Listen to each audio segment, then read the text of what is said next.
Guys അങ്ങനെ രണ്ടാളും നല്ല ഒരിഞ്ഞടിയിലായിരുന്നു. ചെന്ന് വീഡിയോ എടുക്കാൻ പോയപ്പോൾ രണ്ട് വശത്തായിട്ട് കിടക്കുന്നു, നല്ല കുട്ടികളെ പോലെ. ഇത് അക്കു, മറ്റേത് ഇക്കു. ഇക്കുവിനവിടെ വേറെ എന്തോ സാധനത്തിനെ കിട്ടി, അങ്ങനെ അത് വെച്ച് കളിച്ചുകൊണ്ട് കിടക്കുന്നു. അക്കു ആണെങ്കിൽ ഞാൻ ഒന്നും അറിഞ്ഞില്ലേ രാമനാരായണ എന്ന് പറഞ്ഞുകൊണ്ട് കിടക്കുവാണ്. ഞാൻ വെറും പാവം. ഇക്കുവിനവിടെ വേറെ എന്തോ സാധനത്തിനെ കിട്ടി. അപ്പോഴാണ് നമ്മളെ സിംബൂട്ടനെ കണ്ടത്. സിംബൂട്ടൻ ഒരു തൂവൽ വെച്ച് കിടന്ന് കളിച്ചുകൊണ്ടിരിക്കുമായിരുന്നു.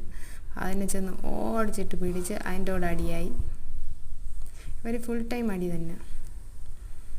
അങ്ങനെ ആ തൂവലിനെ ഇക്കു എടുക്കാൻ പോയപ്പോൾ സിംബൂട്ടൻ